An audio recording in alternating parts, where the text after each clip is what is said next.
Is it prime ganja? Alright. I am no longer the CEO of Panda, and I will no longer be a part of the Smash community. I do not wish to return.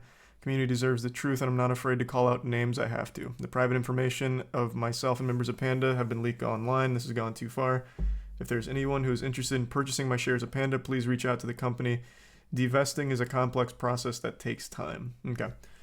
So he wants to fully step away from the community after everything here, and he's about to drop the hottest potato the community's ever seen with names as well. I don't know who would really want to buy his shares with the state Panda's currently in, but I guess after the statement, I haven't read it yet. Maybe it's a really strong statement that somehow saves the company, and that might be an appealing offer to someone. We'll see. For a quick summary, the actual truth, here is a message of notes I took during a conversation with the TO on April 14th, 2022. Gimmer and Kin hate you, man. Tell me something for real. This is apparently what stopped him from signing earlier. Kin said that you said you'd kill everyone who doesn't work with you. Is that true? Yeah, so it turns out Kin is spreading shit. Per Kin, I don't like Alan, but if they're really offering all this, then even I'd take it.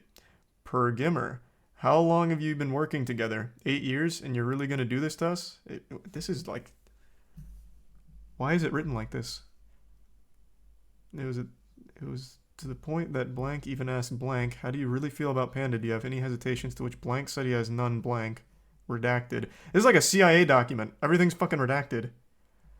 So I was able to assuage his fears and explain that I am not and have not threatened to kill events. I also told him I'm not threatened by Smash World Tour and have no reason to want to kill them.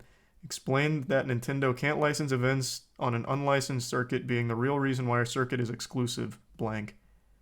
I additionally explained that I've offered many ways to work with BTS and I'd rather work with them, not against them, but they just won't talk to us. So, yes, blank does believe us because the shit Kin was telling him to counter everything we've done as a company and who we are as people, but that explains a bit of why I was holding back. He also mentioned that Kin/BTS feels very threatened by us, and so does Smash World Tour.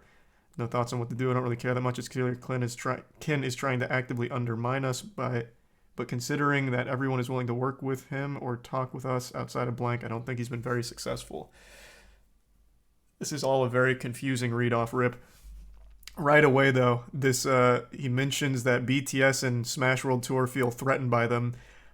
It feels like the opposite. What are you talking about? The whole community was celebrating Panda working with Nintendo, including the other orgs.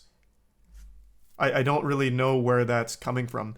The Smash community has always been very symbiotic, where when one org is thriving, every org is thriving. Like, they all work together in the same bundle of success. It's not really like, oh man, Panda's doing well, now we're fucking threatened because now our shit's gonna be bad. Like, if Panda's doing well, it means now there's more interest, and that is good for the other events too, and it's always felt that way.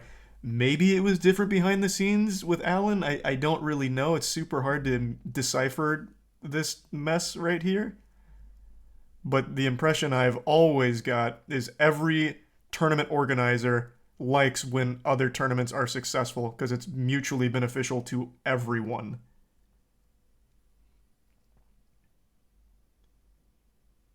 Thanks to the tier or the bits Balmung.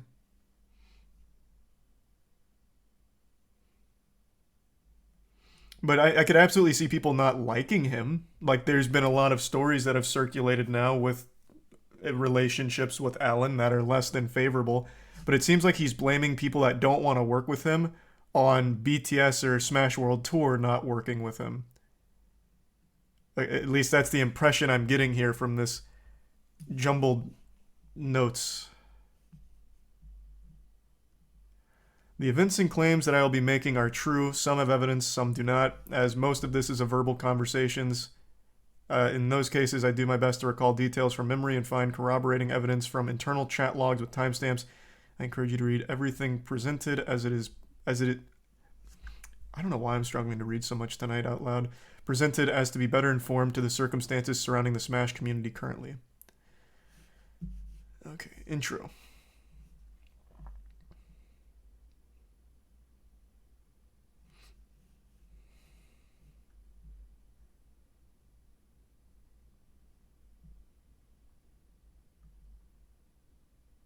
Yeah, all of this right here. I mean, that's a fine thing to mention. The harassment, the all that shit is always terrible. That's an absolutely horrible thing that happens during situations like this.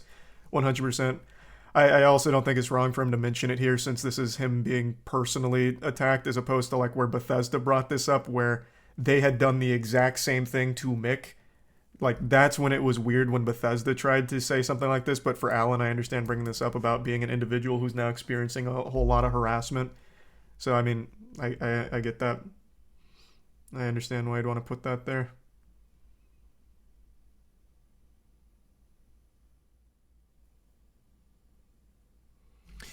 Well, this is already kind of misleading. Uh, wasn't this in the Smash World Tour statement that they had waited so long for any kind of approval from Nintendo, and then, like, with time running down, this like they had to make the decision to go through with it?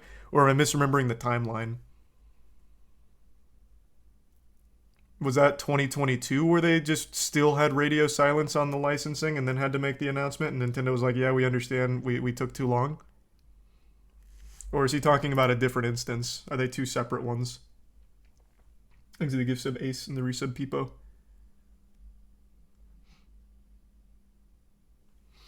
Yeah, almost a year. Okay.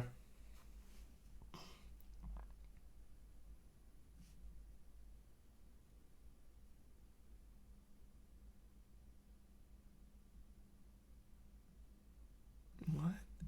The Smash World Tour was the perfect gambit for VGBC. Information came to us from an anonymous source all the way back in 2020. VGBC was feeling pushed out of the community from losing so much ground to BTS they wanted something of their own and came up with the Smash World Tour Gambit. He's treating this like he's Lelouch from Code Geass. What do you mean a gambit and losing ground to BTS? It's not a competition. Again, everything I've ever seen from the Smash community orgs is everything's grassroots. Well, it was. So when one thing's succeeding, it helps everything else succeed around them. It's always beneficial. Like I don't think people are vying for territory or anything like that. I don't know why he's calling it like a gambit.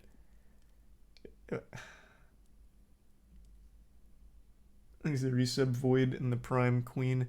Smash World Tour doesn't get shut down. VGBC gets their own circuit without the years of negotiation with Nintendo, which they were trying their absolute best to do and were in communication with them for a long, long time, doing everything they could.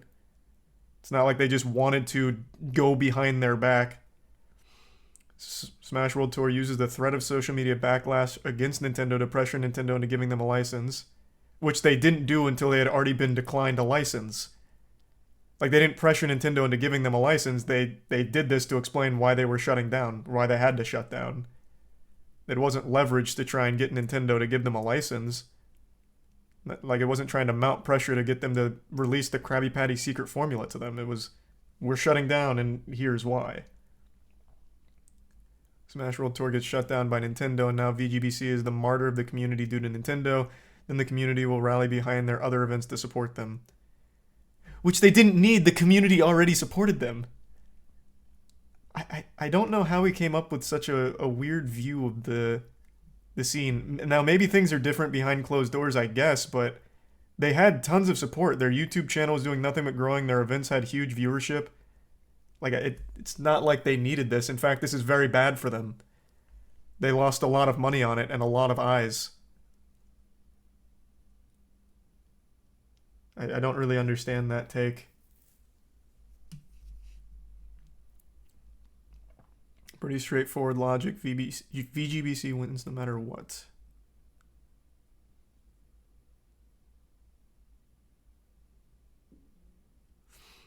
VGBC also knew that Nintendo has never issued a license to any event with the name Smash in it, nor have they licensed in a circuit before. VGBC knew both of these and launched the Smash World Tour anyway. What is this point? They've never licensed anything until Panda. So it's not like the word Smash was the red flag. They've just never licensed anything anyway. Have they? Have they ever licensed anything besides Panda? So what is the word Smash being here? Why does that matter?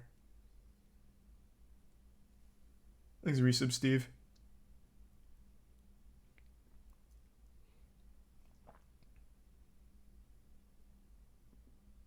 Oh, I was playing Warhammer. Oh, let me switch categories. I forgot.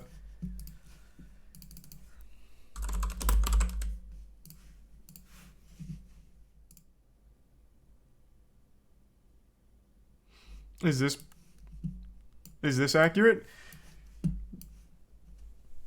Recently been informed the main hotel in San Antonio listed in the Smash World Tour Discord did not have any pre-existing block or any expectation of large groups this weekend. There was no block canceled. It simply never existed. Like for the event or for the players?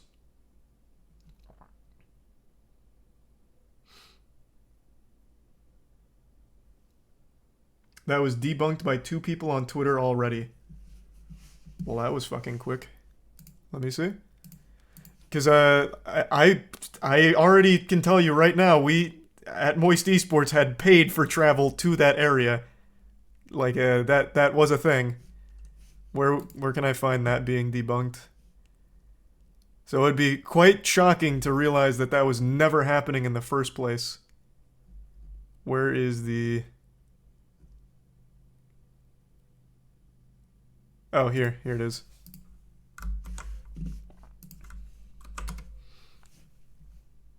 I don't know about the rest of the statement's legitimacy, but to claim the event was never going to happen because no hotel block is ridiculous. People were given stipends/flights for the event prior to its cancellation, plus the TPC venue was booked that weekend. Bear Dog Events LLC, DBA Smash World Tour, money receipt.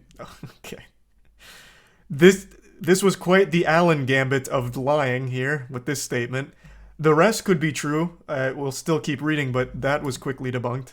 That was a pretty bold one to make a claim on without being 100% sure because it's easily provable if it was booked or not. I don't know why he'd try and work that angle if it's not real. Scroll down. In which one? I don't want to get hit with the Council of Cock.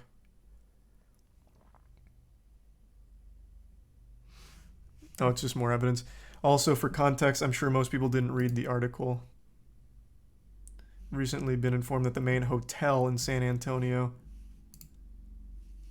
Additional... That's just a statement from the document. Additional 2 times anecdotal evidence.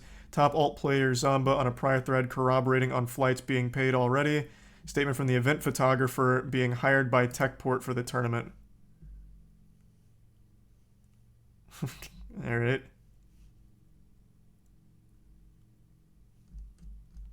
So that was a odd claim to make if it's not accurate. Thanks to the resub Kronk Hydra and the 5 gift subs Kill a Queen. Thanks for that.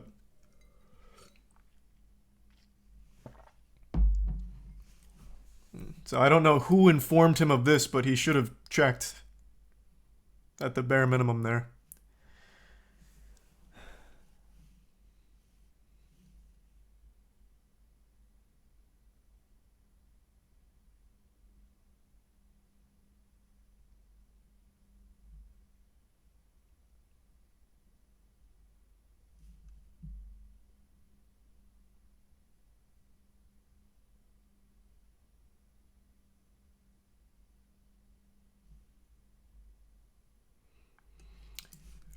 This right here is a fine thing to state, like, if they were confused by mixed messages, why didn't they email back?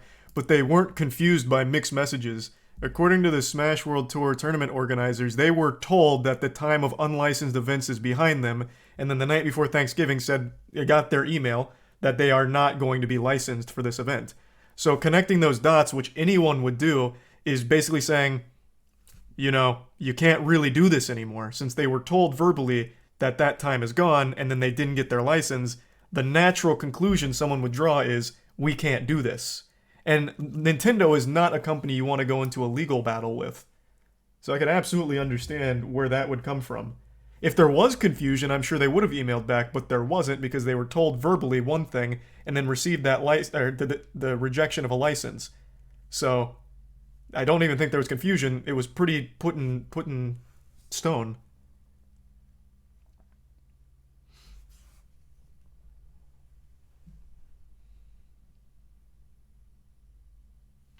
Thanks to the resub, Megan Warlord and Twitching.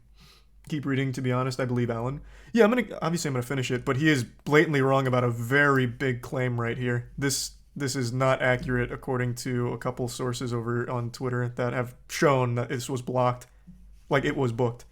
So this is a huge red flag if he's lying about something like that.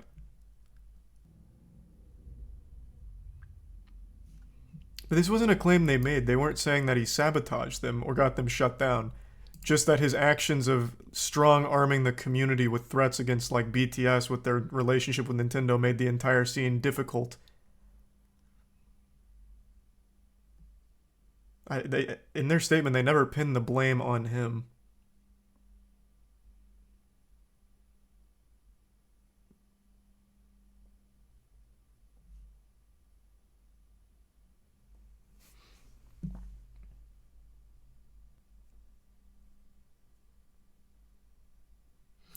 This is what I was worried he'd focus on. Why would I want Smash World Tour to be shut down? Again, that's just not something they pinned on you, though. It's just pointing out your behavior of leveraging your relationship with Nintendo against TOs for either broadcasting rights or trying to get them to join the Panda Cup, and the difficulty that ensued as a result of that. Like, in their statement, they do not pin him as the one responsible for Smash World Tour being shut down. Just that it was a very hard thing to navigate with what he was doing and then working with Nintendo and just trying to get the like tournaments like properly set up.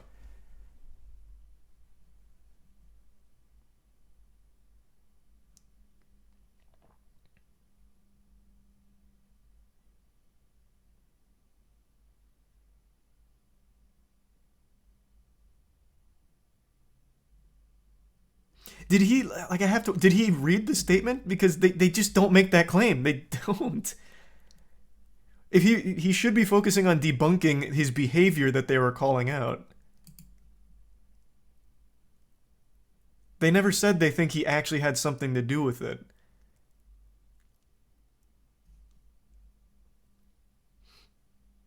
Everyone was claiming that. Everyone was reading between the lines because after pointing out like the threatening to be on the summit and then what happened to them, people connect the dots, which of course is the natural line of thinking, like, well, maybe Alan worked with Nintendo to shut Smash World Tour down as a competitor. But they themselves don't make that claim. They just put his bad behavior out there on what made it so difficult for them to work with everyone else. Like, they just don't make that claim. I guess you could say they indirectly hint at that, which I guess is a fair argument to make. Like it could be implied by pointing out the behavior.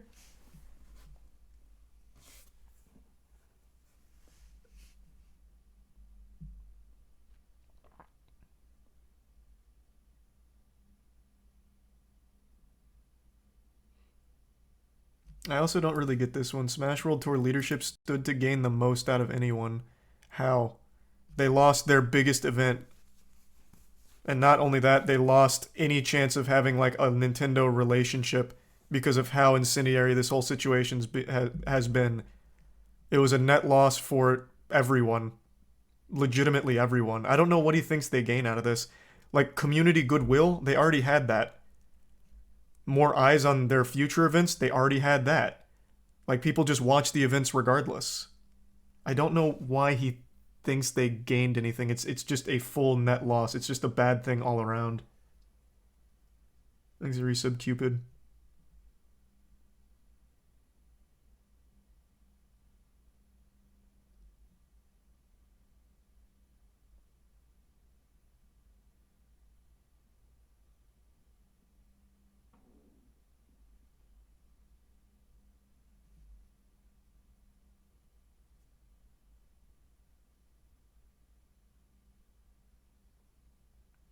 I, I, I don't know where he gets this view of like them wanting community dominance.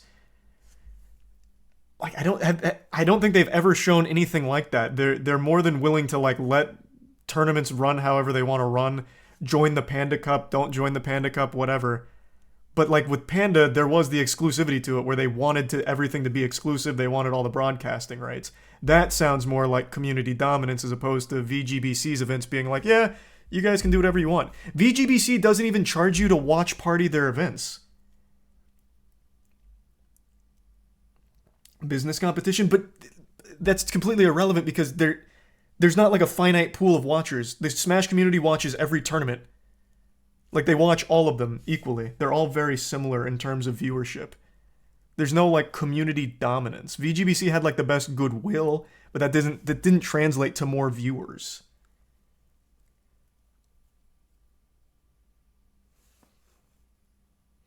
Ken posted receipts. I've had a feeling he would. I have a feeling there's going to be a flood of receipts coming out after this. Here, I'll pull that up, but I want to finish reading this first before going through it.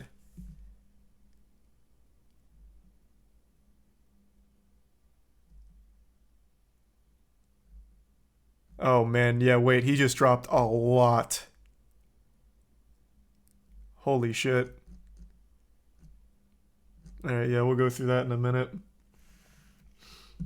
These are resubs Sapphire and Conway and Wallaby and Moose. Yeah, this was the final act of this play here. There is a lot happening all at once. Sidebar, I've been told that someone named LD is claiming I said things. I don't know who LD is, nor do I care. As far as I'm aware, I've never talked to them, never seen them, and never met them in my life. LD is one of the actual biggest people at Beyond the Summit, like a founder. You know him. You would have had to know him, especially since you've already been talking about Beyond the Summit. You've talked to him. You know him. I don't know why he's making these easily provable false claims, such as the hotel never being booked or whatever. I don't know where that's coming from.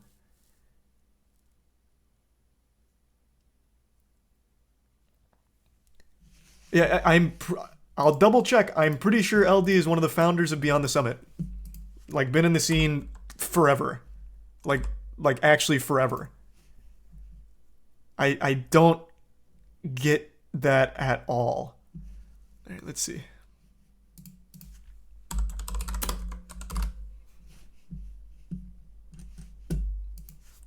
Let's do like a full history here.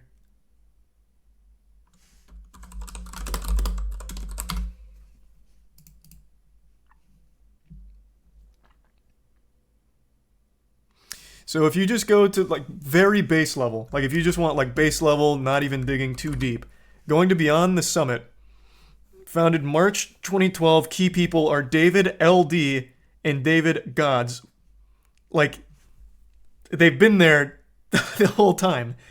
And you've been talking about Beyond the Summit and talking to Beyond the Summit, as you've mentioned in your statement. Thus, you have talked to LD. You know LD. I don't know why he's pretending he doesn't know who that is. I don't know who Liquipedia is. I've never met Liquipedia. That's such a weird claim to make.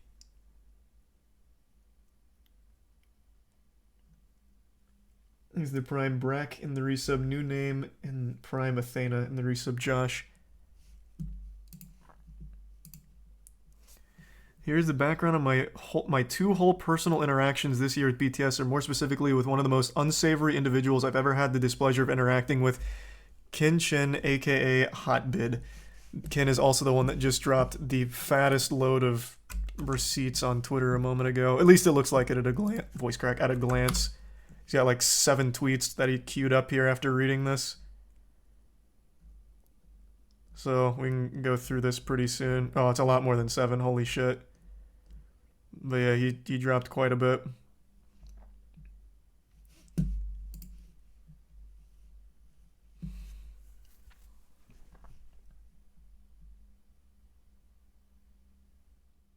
BTS is a pillar of the community and sets new standards for high quality productions in Smash all the time.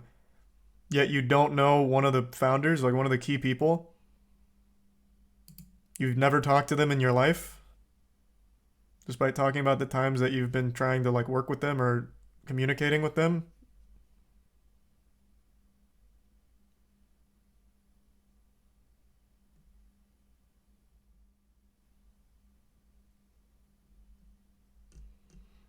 I thought this was going to be a screenshot of Ken looking terrible here, like of him looking really unreasonable and mean.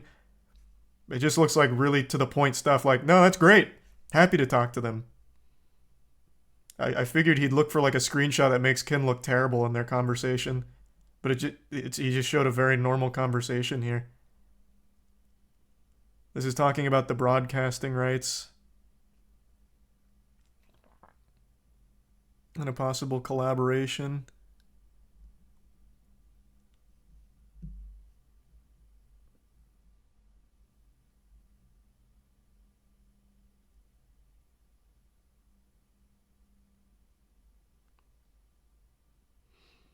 Why would people think a multi-trillion-dollar global company would jump when I snap my fingers? I have no idea.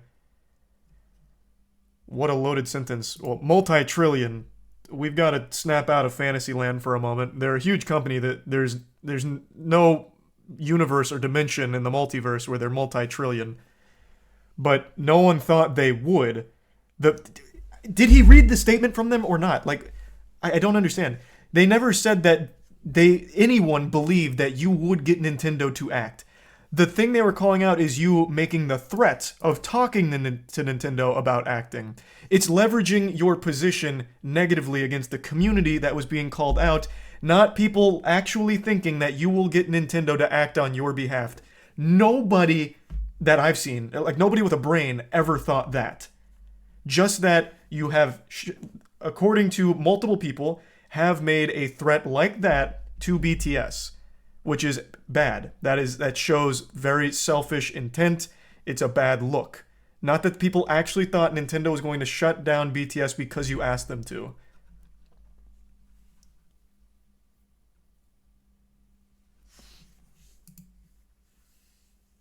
Multi-trillion yen, I think is what he meant. Why would he say multi-trillion yen and somehow get it confused with dollar? Why are we making these giant leaps for the sake of trying to make sense of this statement? I think he just got a little carried away with how big Nintendo is. They're huge. And in order to illustrate that point, he went with a very massive number to put into perspective how big they are compared to Panda. He just went a little hard on this, which it comes out looking a little silly. It's not the biggest deal.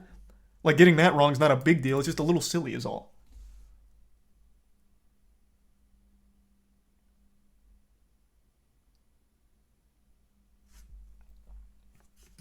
So it looks like the Beyond the Summit people weren't replying to Alan, not wanting to talk to him or work to him, so he's showing the screenshots to show that they weren't receptive to his communication and attempt to work together, which is a fair thing to show. They didn't like Alan, Alan didn't like them. Looks like Alan kept trying to reach out to make some partnership happen that BTS wasn't interested in.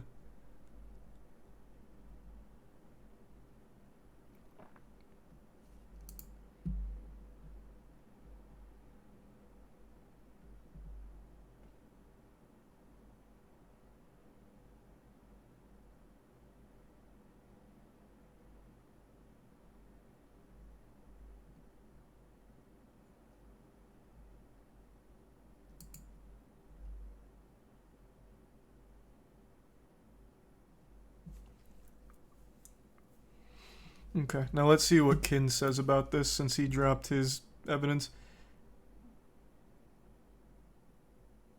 Here's me talking to Alan about how running to Nintendo and banging on doors about the broadcast rights is potentially an existential threat to the entire scene. Oh, this is actually the continuation from one of the screenshots Alan posted, because it's still talking about broadcasting rights in the gray area.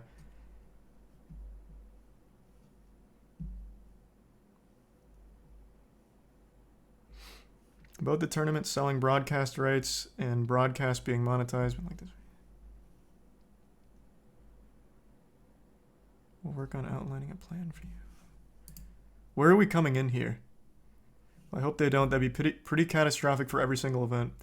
I don't know what they're thinking right now, but yeah, Dev could get rough in some situations. I hope not. So this is him acknowledging the Nintendo broadcasting debacle that was briefly talked about in Alan's statement. Man, Jesus, this is so much back and forth, people taking notes and talking to each other here. In that call, Alan threatened BTS multiple times. I reported the threats as the call was happening directly after to LD. My boss at the time, LD was not on the call, but was there as I typed a transcript of it on Slack. Here's a screenshot of me doing so. Dude, Alan's on the call legit threatening me about 2023. What the fuck? To be clear, I did not yell or explode at Alan. Of course, there's no way to prove one way or the other. He may have, he may not have. There's no way of telling. There's no hard proof on either side. In fact, part of the reason I left BTS to join Team Liquid in June was because I never wanted to deal with Alan or Panda again. Confided this to multiple people as I left. Panda themselves issued a statement saying they regret Alan threatening BTS, yet he completely denies it happens here. I don't accept your apology because even here you don't actually apologize. You even say accept Kin and only admit the conversation was perceived wrong. That is a fair point. In Panda's official statement, they acknowledged what Alan did and why it was bad. Well, not why it was bad.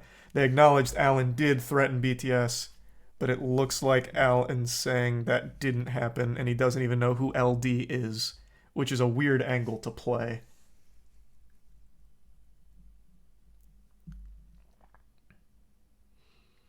BTS refused to collaborate with Alan because of his conduct, not because of me.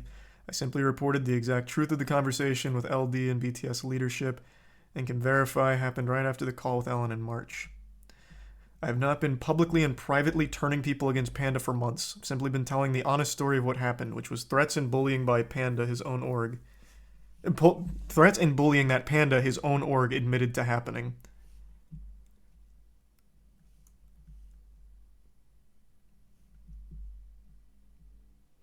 As for the NDA talking about real estate, an absolutely hilarious thing to include in this, I'm more than willing to post the entire NDA if Panda allows me to. Multiple people have confirmed their NDAs have the real estate language in it. It's just a failed copy-paste job. For reference there, after all the Panda stuff like 5 days ago, people noticed their NDAs with Panda for talking about, well, I think their calls or something involving TOs. Their NDAs actually only applied to parcels of real estate. So what they were doing is they were using boilerplate NDAs that didn't even apply to the situation. And I guess Ken had brought one of those up as just kind of like a joke, like, damn, there was a lot of mismanagement happening somewhere. And I guess somewhere in Alan's statement, he brings up the NDAs about real estate. But that wasn't like a big point being made. They're just like, hey, this is kind of a goofy thing to talk about with everything going on. And also letting people know if they want to share their stories, they can, because the NDAs aren't actually binding since they only apply to parcels of real estate. Thanks for the gift sub, Cylindristic.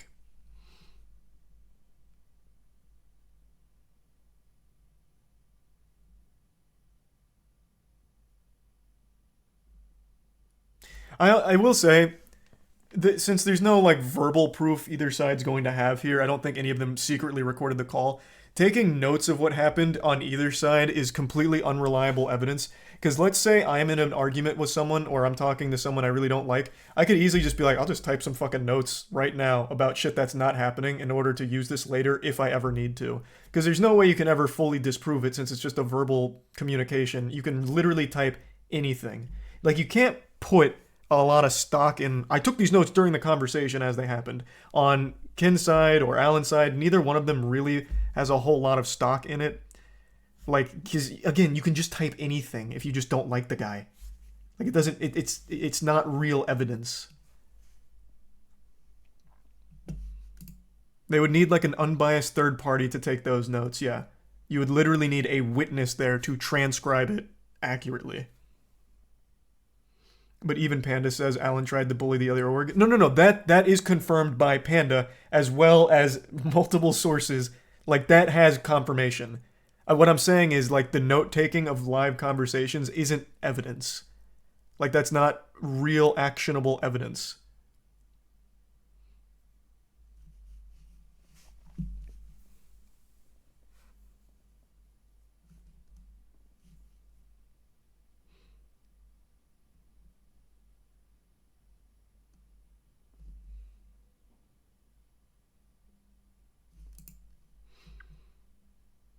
This one stood out to me as well. The whole like monologue of Ken saying let the can of worms out, willing to jeopardize the whole community or whatever. Again, that's a big claim to make.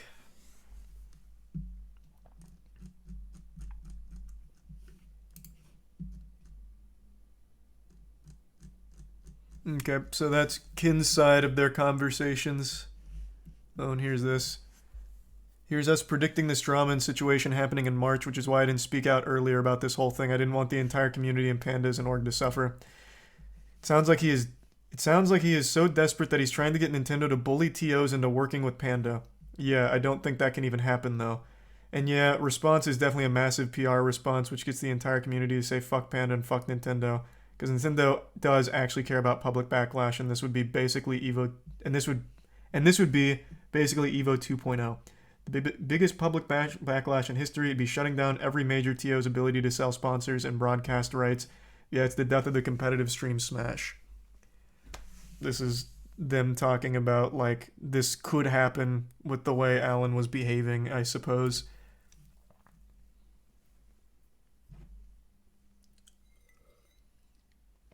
Thanks to the resub vintage. This is just hearsay. Yeah, there's so far Alan submitted no proof. The only proof he's had is that BTS didn't respond to him, but both sides are acknowledging that their conversations together were not productive and they were not friendly. They were not good conversations. So it makes sense BTS wouldn't respond to Alan going forward. That's not really showing me anything. Their unwillingness to work with him. That actually tracks. That sounds about par for the course. But so far in his statement, he makes two very big claims that were proven wrong. I think it's important we note that. Of everything here that's like hearsay and shit, like some of it, all of it even could be true with their conversations. There's really no telling there. But he has made two factually inaccurate statements that are big ones. The first being Smash World Tour had never even booked the hotel. That's wrong. And the second being he has no idea who LD is. That can't be right because he is literally one of the key people beyond the summit. They would have talked over the years. Like there's no way he doesn't know who that is. So far, those are the only two, like, blatantly wrong statements, and they are two big things to lie about. Like, knowingly lie about, if he is doing it on purpose. Which I have to imagine he is. He absolutely has to know who LD is. Especially with how much he's, like, talked with BTS and tried to talk to BTS. He would have to know who that is.